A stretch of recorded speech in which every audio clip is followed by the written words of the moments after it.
চাৰিদিনীয়া বৰ্ণাঢ্য কাৰ্যসূচীৰে দুধনৈৰ নিকটৱৰ্তী দেউৰীপাৰাত আৰম্ভ হৈছে আই ভগৱতীৰ আইথান পূজা। ঐতিহাসিক শ্ৰী শ্ৰী আই ভগৱতী তীৰ্থস্থানত অনুষ্ঠিত হোৱা এই পূজা আইথান মেলা হিচাপে সৰ্বজন বিদিত আৰু জনপ্ৰিয়। অতি জাগ্ৰত এই আইথানত অসমৰ লগতে চুবুৰীয়া ৰাজ্যসমূহৰ পৰাও ভক্তপ্ৰাণ ৰাইজে আহি মনোবাঞ্ছা পূৰণৰ বাবে পূজা অৰ্চনা কৰে। অহা 6 জানুৱাৰীৰ পৰা 9 জানুৱাৰীলৈ 4দিনীয়া কাৰ্যসূচীৰ আয়োজন কৰা হৈছে আইথান মেলাৰ।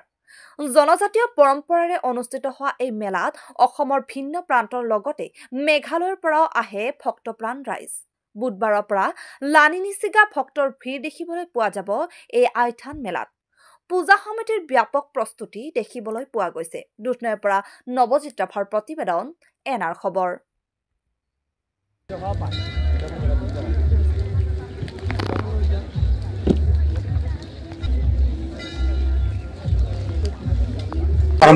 এইটো মানে জানুৱাৰী 6 তাৰিখৰ পৰা আৰম্ভ হয়। 6 তাৰিখৰ পৰা আৰম্ভ হৈ মানে 9 তাৰিখ ঠিক ৰাতিপুৱা 8 বজাত সমাপ্ত হয়।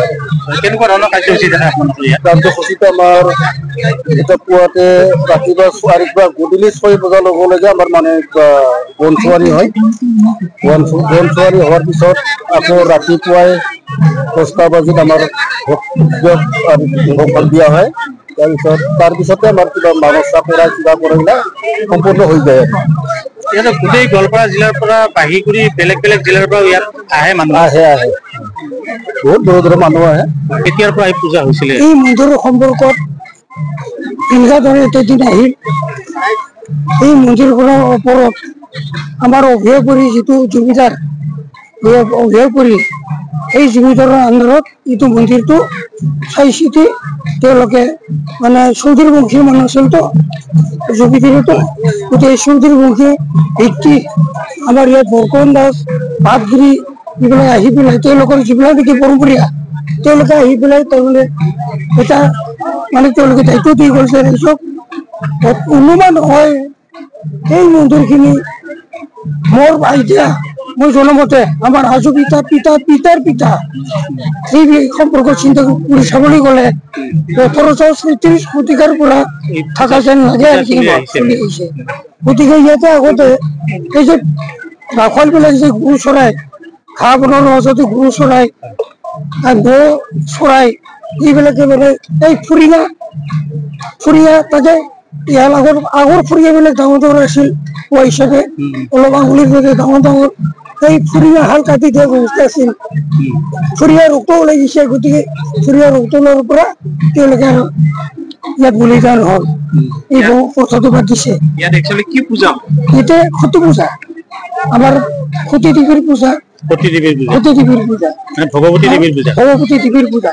ইয়াত প্ৰবাদ আছে যে তাৰমানে আমাৰ সতী দেৱীয়ে যেতিয়া শিৰচ্ছেদ হৈছিল দেহত্যাগ কৰিছিল তেতিয়া যেনেদৰে মা কামাখ্যা টক্ৰেশ্বৰী তেনেধৰণৰ আমাৰ এই মা মন্দিৰ এইটো মানে স্থাপিত হোৱা যেন এটা কিংবদন্তি আছে। দেখা যায় যে সেন্দুৰৰ পতাকা শিল এটা পূজা কৰা হয়। জনবিশ্বাস কেনেকুৱা ধৰণৰ জনবিশ্বাস মানে আগতে সত্য যুগত এই যুগতো সত্য আছিল যদি আগতো সত্য আছিল। গতিকে ইয়াত মৃদাংগ গান কৰে ব্যক্তিসকলক মৃদাংগ পৰ্যন্ত উলিয়াই দিছিল আমাৰ মায়ে কিংবদন্তিত আছে।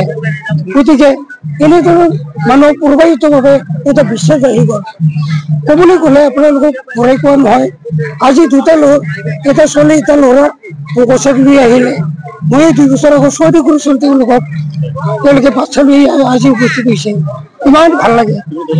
বিশ্বাস এটা আছে কাৰণ বিশ্বাসে আদিমন আৰু এম এ পাছ নকৰা আপোনাৰ ঠিকমতে যদি পঢ়াৰ নীতি নিয়মটো পালন কৰে ওনাকে পাছ হ'ব ওনাই চাকৰি পাব। গতিকে বিশ্বাসী কথা হয় এইখিনি আৰু